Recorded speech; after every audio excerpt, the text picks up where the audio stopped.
अपराधी को बना देने वाला, चाहे कोई पुलिसकर्मी हो, चाहे कोई और व्यक्ति हो, एक गुनाह है।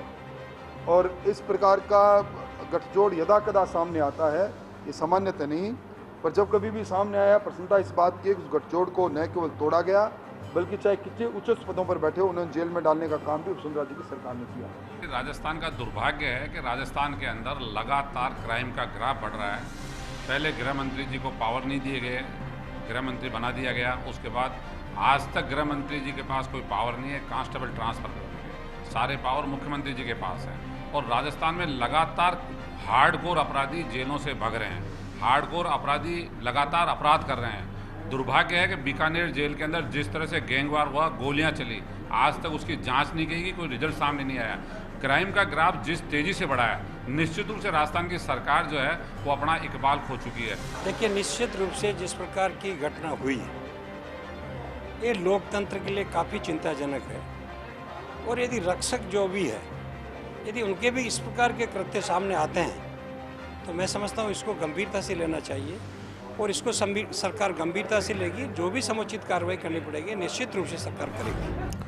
गिरिराज गर्ग साहब, अब आपका रुख करना चाहूंगा। आपने प्रभुलाल जी को सुना, राजेंद्र राठौड़ साहब को सुना, उसके मुताबिक तो सब कुछ ठीक है, सरकार अपना काम कर रही है और जो होता आया है वो हो रहा है। ऐसे हालात में कुछ अलग नहीं है, क्यों कांग्रेस बखेड़ा करती है, क्यों मीडिया को सवाल करने पड़ते हैं? अश्वनी जी, आश्चर्य इसी बात का है कि सरकार इतना बढ़िया काम कर रही है तो फिर जनता को कुछ कहना ही नहीं है, मीडिया को कुछ करना ही नहीं चाहिए।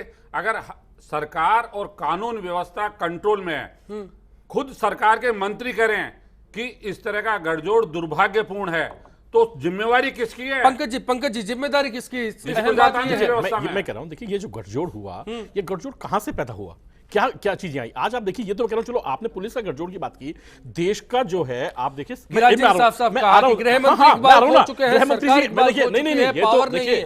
ये तो इन्होंने क्या पावर नहीं है, ये तो यहाँ की बात है। मैं ये कह रहा हूं कि जब सरकार के उच्च स्तर पर बैठे हुए प्रधानमंत्री और प्रधानमंत्री की पूरी सरकार और देश के सबसे बड़े रक्षा के जो है रक्षा प्रमुख यदि ऐसे कांड करेंगे, तो ये जो घटनाएं हैं, ये मोरल आए कहां से? किस लोगों ने मोरल सीखे? मैं कह रहा हूं पुलिस तो बहुत छोटी है, इंटरनल मामलों की है, जिसके अंदर कोई ज्यादा नहीं है, लेकिन आप तो आप कह रहे हैं वेस्टलैंड हुआ तो बाकी चीजें बदल गई। ऐसा नहीं, वहां से तो एक नमूना है। देखिए, उसको पकड़ करके जो आए, जो आपने तंत्र विकसित किए हैं, जिन तरीके की व्यवस्थाएं आपने दी हैं, जिस तरीके के आपने कानून को बनाए गए हैं, जब आपने उनमें खामियां छोड़ी हैं, तो नीचे कैसे होगा सर? आप ये कह रहे हैं कि मैंने पेड़ उगा दिया जो है बबूल का, और आप जाने के बाद जो है उसका जो पतला आता है, उस पतले को कहें कि इसका आम ले लें, इसमें आम का स्वाद में ऐसा नहीं सकता आम के साथ। उसको तो देखिए, या तो आप जो है आज की डेट के अंदर ग्राफ्टिंग करनी पड़ेगी। मैं समझ रहा हूं कि कांग्रेस राज में भ्रष्टाचार हुआ और वो ऐसी मिसाल बनी कि आगे तक फैल गया। मैं कह रहा हूं अश्विनी जी, आज मैं कह रहा हूं कि आज हो रहा है कि आज जो है बबूल के पेड़ में भी आम आ रहे हैं, क्योंकि ग्राफ्टिंग होकर के जो है वो आम के पेड़ को फल दे पाएगा। लेकिन वो ग्राफ्टिंग करने के लिए भी ताकत चाहिए, और वो ताकत आज जो है गिरिराज गर्ग साहब, पार्टी के बीते भ्रष्टाचारों पर चुप है। दो कॉलर है, मैं आऊंगा उनके पास में, उससे पहले आपसे जवाब चाहता हूं। देखिए, जो इन्होंने अभी कहा कि आपने ऐसा तंत्र विकसित किया, क्या आईएएस अफसर जो सिलेक्शन होके आता है वो हमने विकसित किया? अरे क्या आईपीएस जो आता है वो हमने विकसित किया? अरे जो आरएएस जो आता है वो हमने विकसित किया? आरपीएस तो किए। अरे सुनो तो सही, आरपीएस तो हाईकोर्ट में का मिल नहीं रहा सर। पेशेंस रखो पंकज जी, पेशेंस रखो, सरकार में बैठे हो आप, जनता देख रही है, पेशेंस तो रखो। 7 महीने तक आईएएस अफसर जो 45,000 करोड़ के घोटाले में शामिल था, 3 करोड़ रुपए के जेवरात और नगद मिले, प्रधानमंत्री जी ने परमिशन नहीं दी है और वो हाईकोर्ट से जमानत हो गई। दुर्भाग्य इस देश का, जो भ्रष्टाचार मुक्त की बात करते हो, भ्रष्टाचार में इन्वॉल्व हो, आपकी मुख्यमंत्री ने सिफारिश की और प्रधानमंत्री ने उसकी परमिशन नहीं दी। आप किस पे आरोप लगा रहे हो? गिरिबान में झांक के देखो, आपका पूरा चेहरा काला हो चुका इस खान घोटाले के अंदर। आपने परमिशन नहीं दी, उसकी जमानत हो गई उस आईएएस अफसर की। आप किसको कह रहे हैं बात? ये आपके बच नहीं सकते। लेकिन गिरिराज जी, पंकज जी, इस बात का जवाब अब भी नहीं मिल रहा कि इन हालात के लिए अकेला जिम्मेदार कौन है या फिर दोनों पार्टियां जिम्मेदार है। 2 दर्शक है, उनके बाद फिर लौटूंगा आपके पास में। एवी चौधरी साहब है कोटा से, सुनील जी जयपुर से हमारे साथ है। चौधरी साहब नमस्कार। नमस्ते अश्विनी सर। बताएं सर, क्या कहना चाहेंगे? सर, गर्ग साहब भी यहाँ बैठे हुए हैं जी, और मैं एक सच्ची बात आपको बता रहा हूँ, थोड़ा इस पे ध्यान देकर के सुने। गर्ग साहब, 2005 में मेरे ऊपर प्राणघातक हमला हुआ, उसके बाद 307 में मुकदमा दर्ज हुआ। दो आईओ ने 307 प्रमाणित की, लेकिन राम नारायण जी मीणा, गर्ग साहब से मेरा प्रश्न है कि राम नारायण जी मीणा ने, लक्ष्मण मीणा जिस टाइम पे कोटा में आईजी थे, उनसे 60 गांठ कर 90 दिन के अंदर सारी धाराएं हटा करके और नॉर्मल धाराओं में चालान पेश करवाया, और आज दिन तक भी अपराधियों के खिलाफ जो है चार्ज नहीं लगा। आपका इशारा राजनीति की ओर है। सुनील जी जयपुर से, आप क्या कहना चाहेंगे? नमस्कार। अश्वनी जी नमस्कार जी। अश्वनी जी, मैं कांग्रेस बीजेपी की बात न करके मैं खाली एक देश की बात कर रहा हूँ। वो ऐसे कर रहा हूँ, आज अपराध जो बढ़ रहा है, आज मैं शास्त्र नगर थाने की और नालगढ़ थाने की बात कर रहा हूँ। मैं देखता हूँ सुबह पहले जब मैं स्कूल जाता हूँ ना, तो ये देखता हूँ कि जिप्सी खड़ी हो जाती है 100 नंबर वाली, और बेचारे जो लोडिंग वाहन है उनको रोक रोक के 100 रुपए लेती। अपराधी वहाँ क्राइम करता है, सिगरेट पीता है, मारपीट करता है, उनको नहीं पकड़ती। इन जो आम नागरिक है बेचारे। बहुत बहुत शुक्रिया आपका। पीएन रछोया साहब, क्या समझा जाए, कैसे सूरत हाल है? राजनीति बराबर का दखल नहीं रखती या फिर राजनीति मौन स्वीकृति देती है, चाहे पार्टी कोई भी? देखिए, जो बात आपके कॉलर ने कही जयपुर से सुनील जी ने, वो सही कही है। दिक्कत चौधरी साहब ने कहा कि राजनीतिक दखल में एक पुलिस अधिकारी इस तरह से आ जाता है कि फिर तमाम धाराएं सूरत हाल बदल जाते हैं। ये जो देश जिससे गुजर रहा है, मुझे राजनीति से कोई मतलब नहीं, मुझे पुलिस ऑर्गेनाइजेशन से मतलब है। आज की तारीख में भी आम आदमी थाने में जाने से डरता है।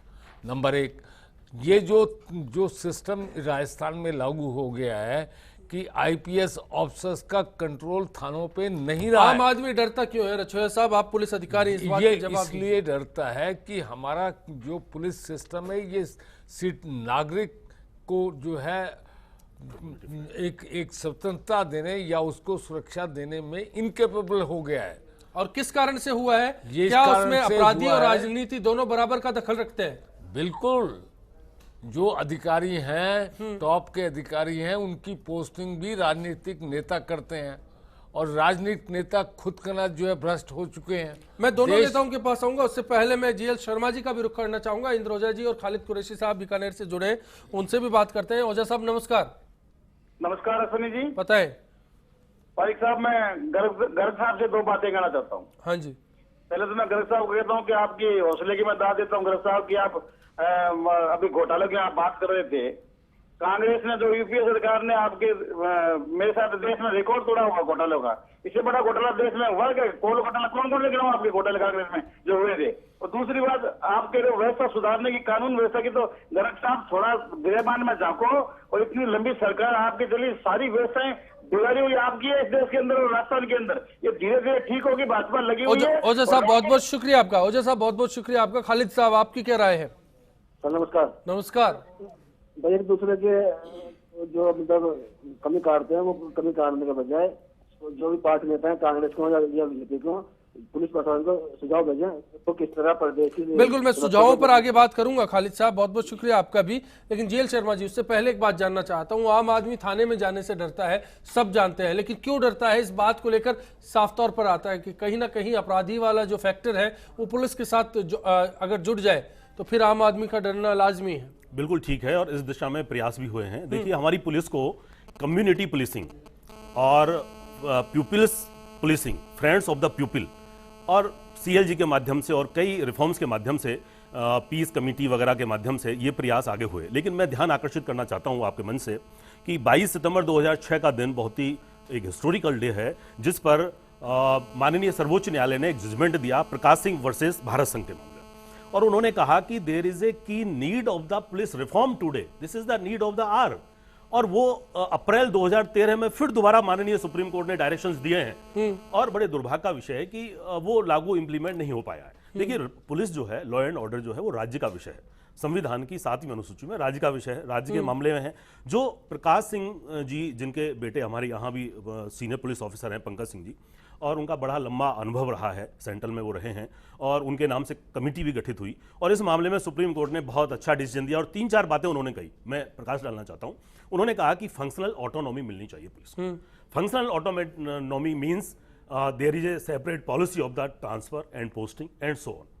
उस पर प्रमोशंस के लिए, जिससे उनका मोरल पीएन रछोया साहब ने इस बात पर इशारा किया था कि कहीं ना कहीं Accountability, yes. तबादलों से लेकर पोस्टिंग तक Exactly. राजनीतिक दखल है। दखल होता है। दूसरी जो बात है वो एक पुलिस अकाउंटेबिलिटी तय होनी चाहिए। निश्चित रूप से कहीं कुछ गलत हो रहा है तो वो एक डेटरेंट इफेक्ट होना चाहिए, डिसिप्लिनरी एक्शन होने चाहिए और वहां कहीं पॉलिटिकल दखल नहीं होना चाहिए। और जो एनएन वोरा साहब ने अपनी रिकमेंडेशन में कहा था कि the criminalisation of the politics, राजनीति का अपराधीकरण सबसे बड़ी जड़ है भ्रष्टाचार की भारत में, उस पर कहीं ना कहीं काम होना चाहिए। और तीसरी जो बात इंपॉर्टेंट है, विश्व के लगभग 70-80 देशों में आज there is a separation, division of the work among police. Investigation police अलग है, लॉ एंड ऑर्डर पुलिस अलग है, डिजास्टर मैनेजमेंट पुलिस अलग है, प्रोटोकॉल पुलिसिंग अलग है।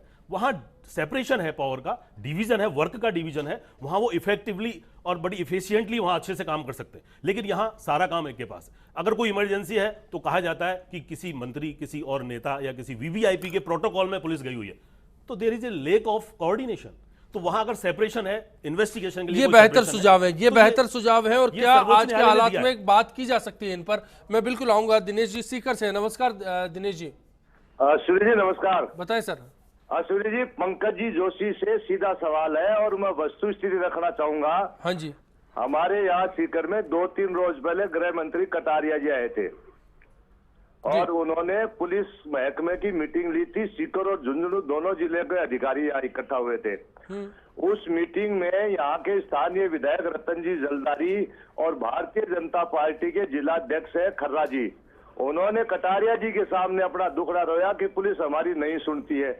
और खर्रा जी ने तो एक सीधा सवाल खड़ा किया था कि राजू टेट और आनंद पाल का मामला चल रहा है, एक पूर्व जिलाध्यक्ष और एक एमएलए पर आरोप है, उनका खुलासा कीजिए। सारे जो विधायक है हम बदनाम हो रहे हैं। और मैं आपको बता दूं, जो पूर्व जिलाध्यक्ष है वो भी भारतीय जनता पार्टी के हैं और जो एमएलए है वो भी भारतीय जनता पार्टी के हैं। हालात ये हो रहे हैं कि थानेदार तो नेतागिरी कर रहे हैं और नेता थानेदारी कर रहे हैं। इस तरह की स्थिति अगर पैदा हुई है तो पंकज जी भारतीय जनता पार्टी के कारण हुई है। और बिल्कुल, मौजूदा सरकार की क्या जिम्मेदारी है, सवाल इस बात का है। और जो सुझाव है क्या उन पर अमल किया जा सकता है? वापसी करेंगे पीएन रछोया साहब से, इन सुझावों पर बात होगी। उसके बाद जो ओझा साहब के सवाल है या दिनेश जी आपका सवाल है उस पर बात करूंगा। फिलहाल एक ब्रेक। पुलिस ईमानदारी से काम बिल्कुल भी नहीं कर पा रही, ना ही इनको कोई ऐसी ट्रेनिंग दी जा रही है ताकि ये अपने काम को सुचारू रूप से कर सके। जनता प्रति जवाबदेही होना चाहिए, पर आज की स्थिति में वो स्थिति नहीं बन पा रही है। वो कोई भी मुकदमा किसी के खिलाफ भी लगा देते, लेकिन कोई भी जनता की कोई भी सुनवाई नहीं होती, उनके जो मन में आता है वो करते हैं।